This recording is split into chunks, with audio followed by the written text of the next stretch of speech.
우리 같이 말씀 보도록 하겠습니다. 마가복음 12장 28절부터 34절까지의 말씀. 마가복음 12장 우리 같이 한번 지금 퀴즈를 통해서 잠깐이나마 살펴봤던 마가복음 12장 28절에서 34절의 말씀입니다. 마가복음 12장 28절부터 34절까지 말씀 우리 찾으셨으면 한 목소리로 합독하겠습니다. 서기관 중 한 사람이 그들이 변론하는 것을 듣고 예수께서 잘 대답하신 줄을 알고 나와 묻되 모든 계명 중에 첫째가 무엇이니까? 예수께서 대답하시되 첫째는 이것이니 이스라엘아 들으라 주 곧 우리 하나님은 유일한 주시라 내 마음을 다하고 목숨을 다하고 뜻을 다하고 힘을 다하여 주 너의 하나님을 사랑하라 하신 것이요 둘째는 이것이니 내 이웃을 내 자신과 같이 사랑하라 하신 것이라 이보다 더 큰 계명이 없느니라. 서기관이 이르되 선생님이여 옳소이다. 하나님은 한 분이시요 그 외에 다른 이가 없다 하신 말씀이 참이니이다. 또 마음을 다하고 지혜를 다하고 힘을 다하여 하나님을 사랑하는 것과 또 이웃을 자기 자신과 같이 사랑하는 것이 전체로 드리는 모든 번제물과 기타 제물보다 나으니이다. 예수께서 그가 지혜 있게 대답하심을 보시고 이르시되 내가 하나님의 나라에서 멀지 않도다 하시니 그 후에 감히 묻는 자가 없더라. 아멘. 예수님께 그 바리새인들과 헤롯 당원 몇 사람이 찾아왔습니다.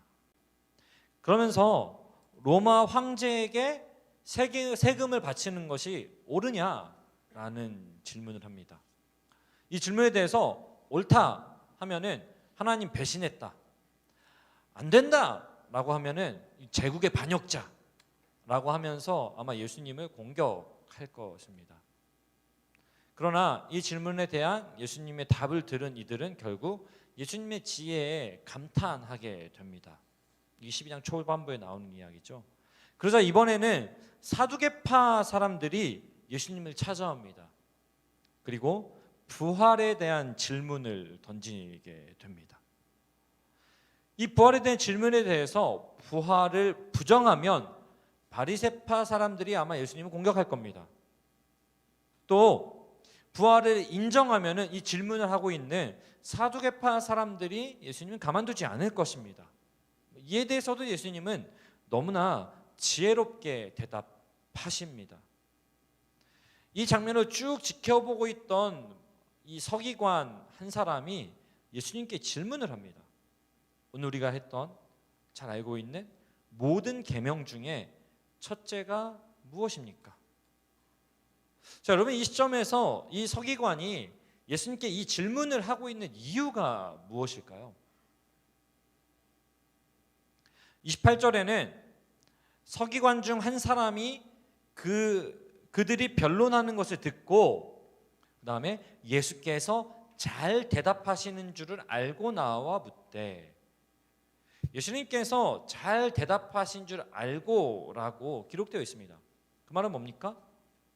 예수님의 지혜에 감탄해서 그야말로 예수님의 그 지혜로운 답을 구하는 측면에서 가장 첫째 되는 계명이 무엇인가라고 물을 수도 있습니다.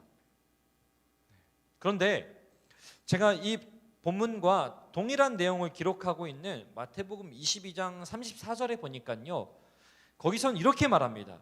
예수께서 사두개인들로 대답할 수 없게 하셨다 함을 바리새인들이 듣고 모였는데, 그러니까 그 앞에 그 부활에 관한 질문에 대해서 사두개인들의 그 질문을 예수님이 어떻게 보면 지혜롭게 대답함으로 이렇게 차단했잖아요. 이겼잖아요. 그 말을 듣고 바리새인들이 모였는데 그 중에 한 율법사가 예수를 시험하여 묻되, 저희가 정확하게 드러나죠. 예수님을 시험했던 것이죠. 이 질문의 의도는 예수님을 시험하기 위한 것이었습니다. 근데 이런 장면을 이 세 장면을 기록하는 데에는 우리가 생각해 볼 게 있는데요. 그게 뭐냐면요, 당시 유대 사회에는 분파가 있었다라는 거예요. 이 마가복음 12장이 그 분파를 아주 잘 보여주고 있어요. 세금에 대한 질문을 할 때 등장했던 헤롯 당원들은 이 친로마적인 정치 성향을 가진 사람들이었어요.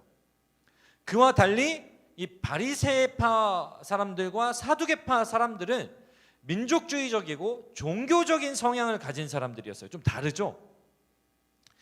그런 가운데 이 또 사두개인과 바리새인들이 다른데, 이 사두개인들은 귀족들로 구성되어 있었고 이 사두개인들은 부활이나 영생을 믿지 않았습니다. 반면에 조금 다른 이 바리새인들은, 사두개인들이 귀족 중심인데 반해 바리새인들은 평민들 중심이었습니다. 또 이 사두개인들은 그래서 귀족들이기 때문에 성전이 약간 이들의 중심 무대였어요. 성정 중심의 신앙생활하는 사람들이 사두개인들이었습니다. 반면에 바리새인들은 평민들이었기 때문에 성전 중심적이기보다는 조금은 엄격한 경건 생활이 이들의 신앙의 중심이었어요. 그렇기 때문에 사두개인들은 이 땅에서 현세적인 신앙생활을 주로 하기 때문에 부활이나 영생을 좀 믿지 않는 교리를 가지고 있어요. 반면에 이 바리새인들은 엄격한 경건 생활에 대한 보상을 누리고 싶을 거 아니에요? 그러다 보니까 부활이나 영생을 믿는 신앙의 색깔을 갖게 되었습니다. 오늘 예수님께 질문하고 있는 이 서기관은 대부분 바리새인들입니다. 자, 이 바리새인과 사두개인 그리고 헤롯 당원, 이렇게 세 분파가 오늘 마가복음 12장에 등장하는데요. 사실 유대 사회에서 이 분파를 나누고 이렇게 나눠져 있는 분파의 사람들이 서로 이렇게 하나가 되는 일은 결코 없습니다. 평소부터 이들은 서로 편가르기 굉장히 바쁜 사람들입니다. 그런데 오직 이들이 하나가 되는 때가 있어요. 언제죠? 예수님을 공격할 때.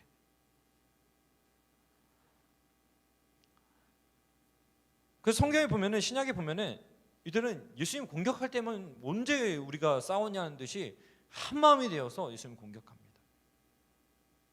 자, 그런데 가만히 생각해 보면은 여러분 뭐가 됐든지 간에 엄격한 경건 생활을 하고 율법을 지키는 데 있어서 이 바리새인들의 경우는요, 율법을 지키는 데 없어서 스스로를 가리켜서 흠이 없는 자들이라고 스스로 이렇게 일컫습니다. 그 정도까지 이야기할 수 있는 이 바리새인들에게 편가르기라고 하는 것이 잘 어울리지 않는다는 것이죠. 경건과 편가르기, 믿음과 편견, 잘 어울리십니까? 좀 서로 배치되는 표현이잖아요. 그래서 이거에 대해서 아마 이들에게 왜 이렇게 편가르기 하는 게 맞냐라고 묻는다면 아마 이들은 이렇게 얘기할 거예요. 율법의 정체성과 율법의 순수성을 지키기 위함이다. 아마 이 질문은 사두개인들에게 물어봐도 똑같이 대답할 것입니다. 그런데 이런 모습이 오늘 이 이야기의 어떤 주인공이 되는 바리새인들에게만 있는 모습일까라는 질문을 던졌을 때, 또 사두개인들에게만 있는 모습일까라는 질문을 던졌을 때 저는 결코 그렇지 않다라는 생각을 하게 되었습니다.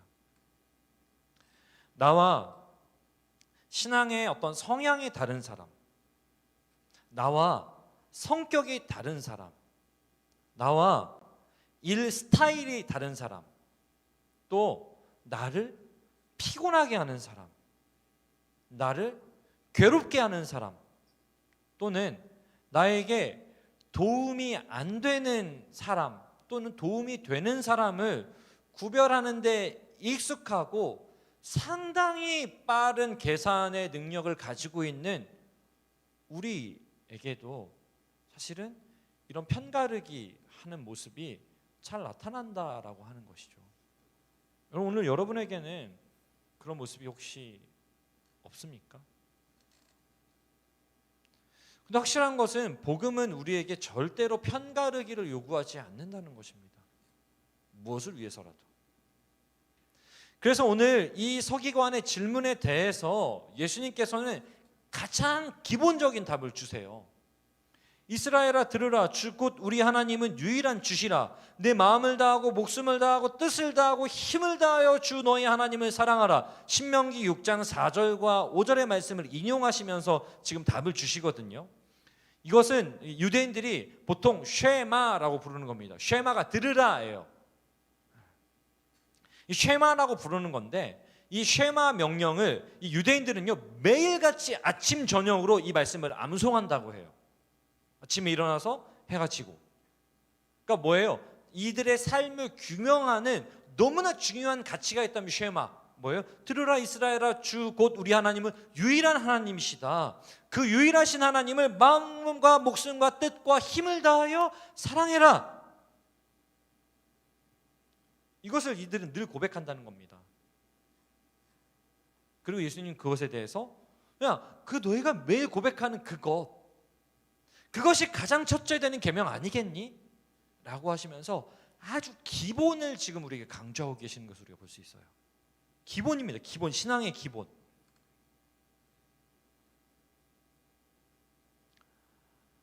우리 신앙의 핵심이라고 할 수 있는 것은 바리새인들처럼 율법 잘 지키는 것도 아니고 사두개인들처럼 종교적 지위를 통한 특권을 누리는 것도 아닙니다. 또 헤롯 당원들처럼 현세적인 정치적 어떤 복을 누리는 것도 아닙니다. 뭐예요? 오늘 이들이 매일 아침 저녁으로 고백하는 그것 뭡니까? 유일하신 하나님을 사랑하는 것.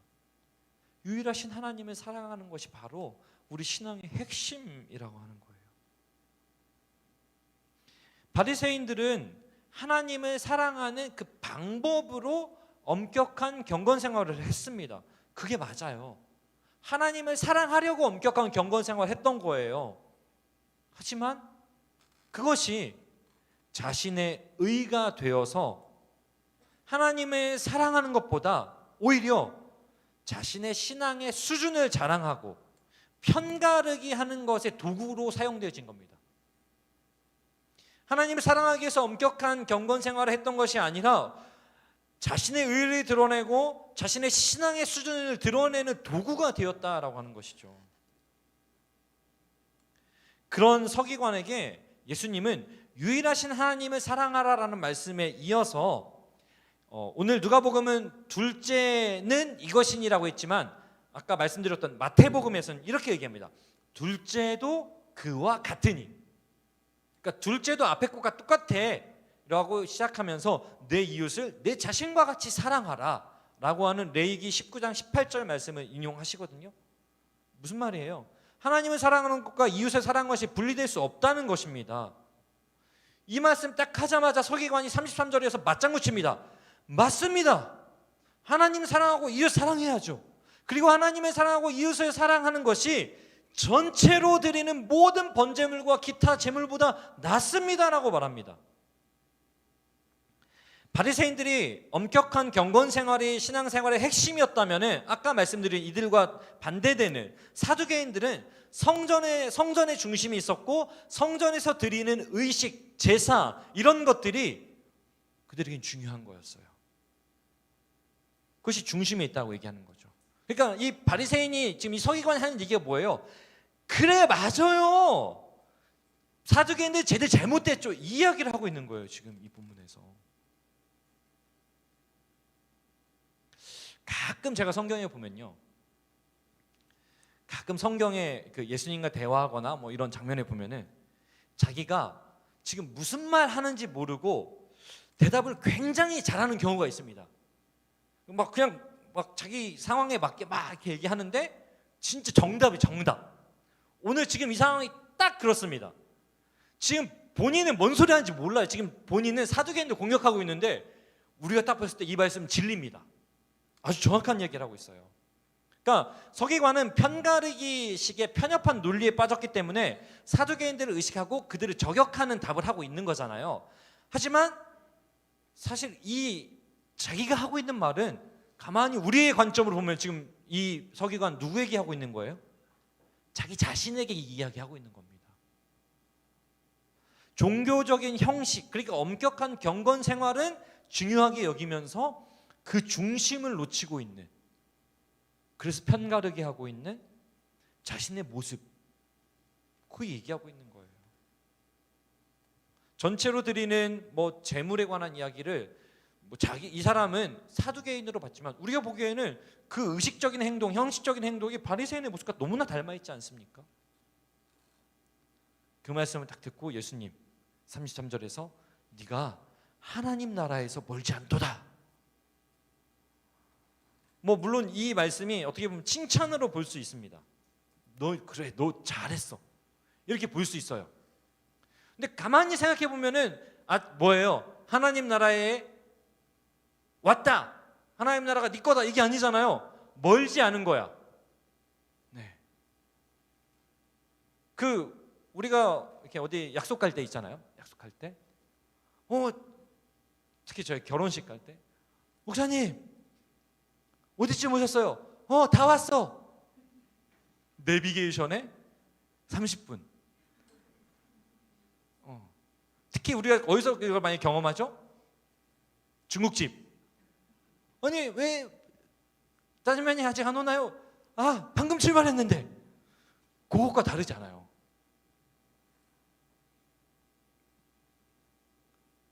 가만히 생각해 보면요, 십자가의 강도한테도 예수님은 오늘 내가 나와 함께 낙원에 있으리라, 되게 확신과 단정적으로 이미 선언하셨죠. 낙원에 있어 너는. 또 어린아이에게는 하나님의 나라가 이런 자의 것이다 라고 말씀하셨어요. 근데 서기관한테는 뭐예요 지금? 아직 멀지, 아직이 아니라 하나님 나라가 멀지 않다. 이렇게 확신 있게 말씀하시는 예수님이 서기관한테는 이렇게 말하는 거 보면 이거 절대 칭찬이 아닌 거죠. 저는 그런 생각이 들었어요. 이 서기관은 아직이에요. 멀지 않았을 뿐이에요. 그래서 제가 대체 이걸 어떻게 해석하면 좋을까 하다가 이 내용이 마태복음에도 나오지만 누가복음에도 나오는데 누가복음 10장 28절에 보니까 저 거기서 답을 찾았어요. 예수님이 뭐라고 대답하셨냐면 네 대답이 옳도다. 그래 맞아. 그리고 한마디가 더 있어요. 이를 행하라. 뭐라고요? 이를 행하라. 그리고 나서 누가복음에는 이 다음 이야기가 뭐냐면은 우리가 너무나 잘 알고 있는 이야기예요. 뭔 얘기냐면은 선한 사마리아인 이야기. 그 왜 강도 만난 사람 보고 제사장도 레위인도 막 자기 지키려고 무서워가지고 막 도망가잖아요. 종교적 행위와 열심은 있지만 사람들 보는 데에서만, 또 자신에게 이익이 있다고 생각될 때에만 그런 열심과 형식이 있는 거예요. 그런 행위가 있는 거예요. 그러나 상대적으로 그렇지 않아 보이는 사마리아인이 결국 강도 만난 자의 이웃이 되어준다는 것. 그리고 이 이야기 끝에 예수님께서 그 질문을 한 서기관에게 이렇게 말씀하십니다. 뭐라고요? 가서 너도 이와 같이 하라. 너무나 답이 분명하게 나왔죠. 예수님께서는 서기관에게 말 잘했다, 잘했어, 천국에서 멀지 않았어. 그런데 말한 대로, 아는 대로 살아. 이렇게 말씀하신 예수님 역시 말만 하지 않으셨습니다. 하나님을 사랑하고 이웃을 사랑하는 길, 하나님의 영광을 위해서 기꺼이 순종하심으로 하나님을 사랑하세요. 이웃을 자신과 같이 사랑하기 위해서 자신의 몸을 십자가에 내어주심으로 이웃을 사랑하십니다. 강도 만난 자의 이야기를 하시면서 예수님께서는 이렇게 물어보십니다. 서기관에게 누가 이 강도 만난 자, 누가 이 사람의 이웃이냐? 누가 이 사람의 이웃이냐? 그리고 오늘 우리에게 찾아오셔서 오늘 강도 만난 것 같은 심정으로 주저앉아 있는, 강도 만난 것과 같이 무너져 있는, 강도 만난 자와 같이 엎드려져 있는 우리에게 찾아오셔서 이렇게 말씀하십니다. 친구를 위하여 자기 목숨을 버리면 이보다 더 큰 사랑이 없나니. 그리고는 우리의 이웃, 우리의 친구가 되어주십니다. 어떻게 해요? 십자가에 오르심으로. 그리고 그 십자가 지신 손과 몸으로 우리에게 다시 말씀하십니다. 찾아오셔서 나의 평안을 너에게 주노라. 그러니 가서 너도 이와 같이 하라.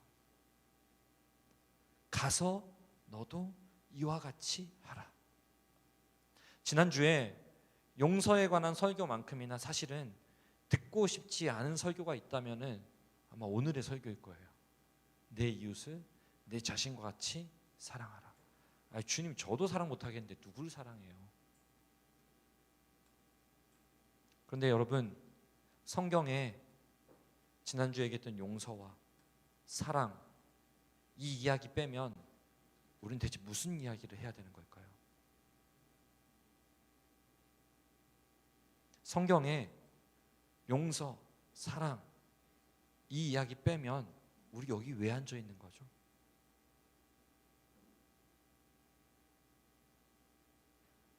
사랑하는 여러분, 교회 다니는데 이런 이야기가 왜 이렇게 어려울까요? 너무 답답한 마음으로 영적 가면을 벗어라라고 하는 책을 보게 되었습니다.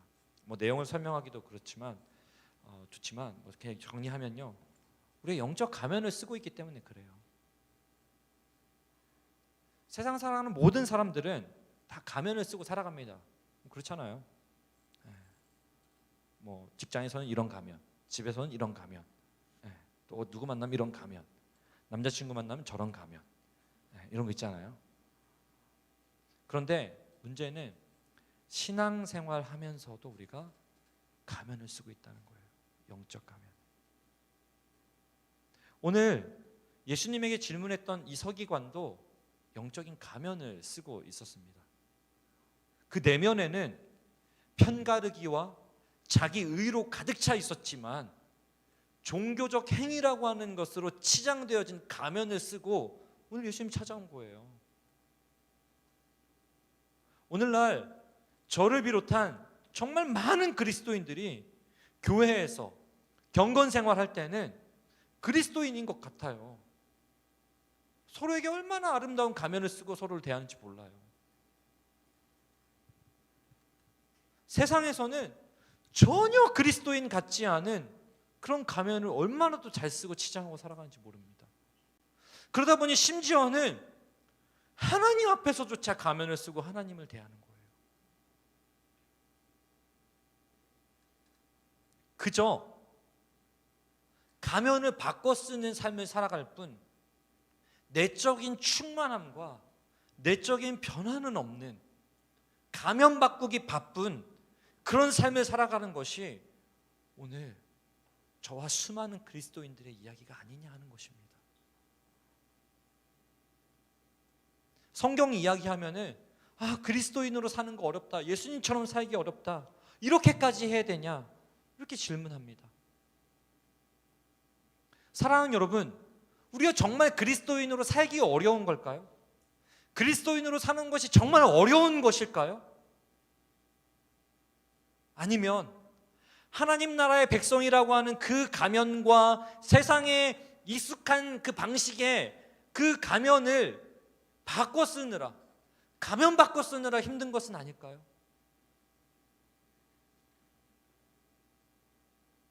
편가르기에 익숙하고 나를 지키는 것에 익숙해져서 가면으로 무장한 채 하나님과도 이웃과도 관계가 깨어져 버린 우리, 이제 우리는 그 가면을 벗어야 됩니다. 정직하게 하나님과 사람 앞에 서야 됩니다. 그런 우리에게 정말 필요한 것이 있다면 예수님께서 보여주신 그 복음의 본질적 회복이에요. 아마 그런 사람은 이렇게 고백할 것입니다. 그 행복 찬양 있잖아요. 눈물 날 일 많지만 기도할 수 있는 것, 억울한 일 많으나 주를 위해 참는 것, 비록 짧은 작은 삶 주 뜻대로 사는 것, 이것이 나의 삶의 행복이라오.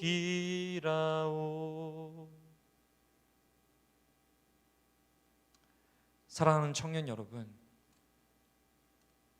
가면 바꿔쓰기에 바쁜 복음의 본질은 잃어버린 채, 십자가의 사랑이라는 그 중심은 상실한 채 종교적 행위, 예수 믿는 사람이라고 하는 허울, 그거 지키는 그런 삶이 아니라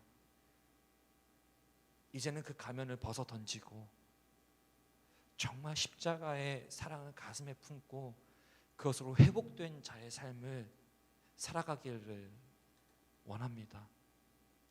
온전한 사랑은 두려움을 내쫓습니다. 사랑은 허다한 죄를 덮습니다. 그렇기 때문에 보여지는 우리의 행위보다 주님께서 보여주신 그 사랑을 품고 주님 보여주신 그 길, 십자가의 길로 갈 수 있기를 원합니다. 서기관처럼 아는 것에 머물러 있는 것, 종교적 행위에 머물러 있는 것이 아니라 아는 것에서 사는 것으로 나아가는 우리 모두가 될 수 있기를 예수님의 이름으로 축복합니다. 그것이 당장은 손해일 수 있습니다. 손해처럼 보일 수 있습니다. 하지만 그곳에 진정한 회복과 진정한 승리가 있을 줄로 믿습니다. 그것이 바로 미련해 보이지만 십자가의 방식, 성경의 방식, 그리고 복음의 방식인 줄로 믿습니다. 그런 마음으로 우리 찬양을 하나 했으면 좋겠는데요, 이 연초에 우리가 같이 좀 다짐했던 찬양입니다. 주님, 보여지는 그런 예배가 아니라, 노래만 하는 그런 찬양이 아니라 우리의 삶으로 고백되어지는 그런 삶의 예배를 드리기 원합니다. 우리 그런 마음의 고백을 담아 함께 고백합시다. 보여지는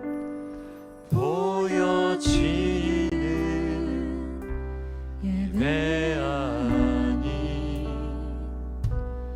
마음으로 드리는 예배, 노래하는 찬양보다 삶으로 고백되는 예배, 한 번 더 보여지는 예배 아니, 마음으로 드리는 그런 예배를 드리고 싶습니다. 주님, 노래하는 찬양보다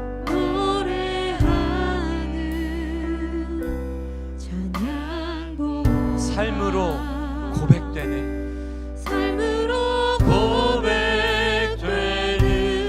예배, 그래서 나를 위한 예배가 아닌 나를 위한 예배 아닌 주님의 뜻을, 주님의 그 뜻을 향한 그런 예배를 드리고 싶습니다. 주님, 내 마음과 정성을 다하여서 그냥 형식과 습관과 허울이 아닌 내 마음과 정성을 다한 그 주님 앞에 드려지는 그런 예배를 드리기 원합니다. 주 앞에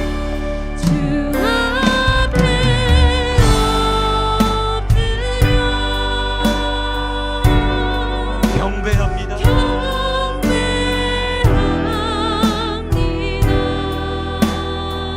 온전한 예배, 내 마음의 예배, 그래서 내 모든 것 받기에 합당하신 주님,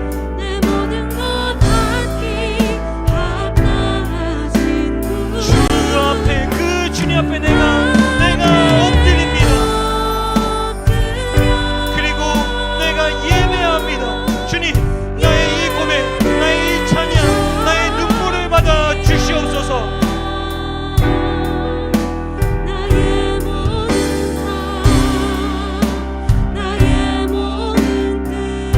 말씀 앞에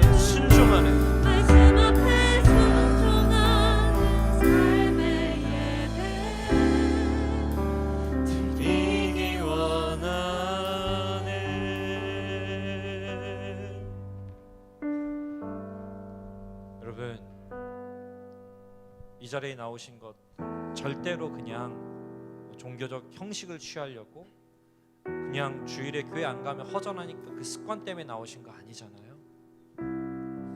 그러면은 정말 가슴 깊이 좀 간절하게 그 주님을 좀 찾읍시다.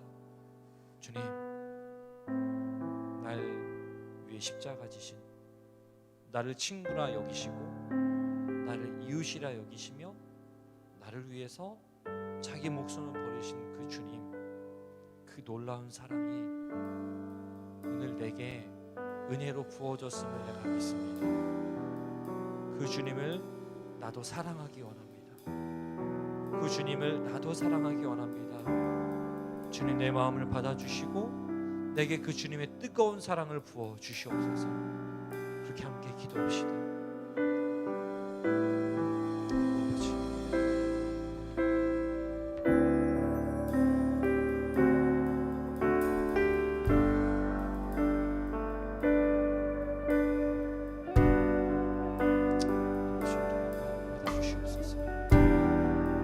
아버지, 우리의 찬양을 받아 주시옵소서.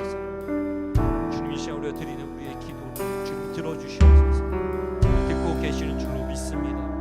믿음으로 우리가 고백하고 믿음으로 주님을 찬양, 믿음으로 주님께 간구하며 나아가게 주시옵소서. 주님, 우리의 기도 들어주시옵소서. 주님, 우리의 이 마음, 주님을 향한 그 사랑이 회복되게 하여 주시옵소서. 주님을 향한 그 간절함이 회복되게 하여 주시옵소서. 주님 주신 그 십자가의 놀라운 사랑이 회복되게 하여 주시옵소서.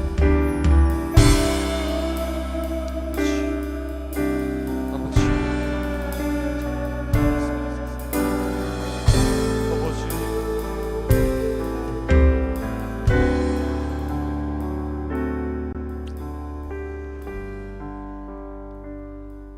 찬양을 한 번 더 부를 건데요. 제가 고등학교 때 기독교 중창단을 했었는데 그 선배들한테 한 6개월 동안 그 연습할 때마다 혼난 게 있어요. 그게 뭐였냐면은, 너는 그 기독교 중창단에 찬양하러 들어온 애가 너는 노래를 하고 있어? 찬양을 안 하고. 그 어린 마음에 노래랑 찬양이 뭐가 달라? 너 노래 잘하면 그 찬양이고, 찬양 잘하면 그 노래지. 노래 잘하면 그게 또 좋은 찬양이지. 뭐 이랬는데, 그 선배들이 저희에게 늘 보여줬던 게 뭐냐면은, 그 사람들이 막 장난치다가도 이제 저희가 중창단에 연습하잖아요. 또는 앞에서 공연을 하잖아요. 그럼 딱 나와서 반주가 딱 시작된과 동시에 처음에는 약간 이상했어요. 제가 그 신앙이 별로 안 좋아서 그런지 처음에 우리가 기독교 중창단이지만 좀 그 남성 중창단이지만 따뜻한가 포근함에서 늘 손을 잡고 이렇게 찬양을 했는데, 손을 잡고 늘 그렇게 찬양 반주가 딱 나오는 순간 처음에 뭐 이렇게 그러시려나 이랬는데, 제가 그 자리 옆에 서서 들어보니 그 순간에 하나님, 우리가 드리는 이 고백이 하나님 들으시는 기도가 되게 해주시옵소서.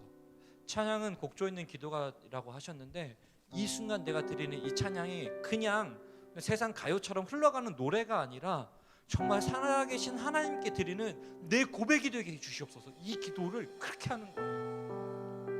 그러니까 우리 중창단의 특이한 점이 뭐였냐면요, 문제가 있는데 찬양하다 말고 막 기도하는 일이 벌어져요. 공연을 하는데 막 주 앞에 엎드려 하고 있으면 누가 옆에서 막 그 찬양 그 노래 안 하고 막 기도를 하고 있어. 주님, 그 베이스가 지금 해야 되는데 베이스가 없어져. 그런데 그 당시에 저희가 찬양만 하면은 그렇게 은혜가 된다고, 그렇게 많은 사람들이 공감하면 찬양하며 눈물을 흘렸던 그 일을 잊을 수가 없습니다. 왜요? 왜? 그 고백이 그냥 막 불러 제끼는 노래가 아니라 하나님을 향한 마음의 고백이었기 때문에. 그리고 그 사람들 앞에 서서 그 고백을 드리기 위해서 연습이 뭐냐면은, 이 찬양의 가사 하나하나가 내 가슴에 점이도록. 그래서 연습할 때 연습 20분 하고 40분을 기도를 해. 이 찬양의 가사가 내 고백이 되게 없어서. 그리고 찬양의 가사를 눌러서 기도하는 거예요. 그리고 그렇게 살려고 해요. 삶의 자리에서.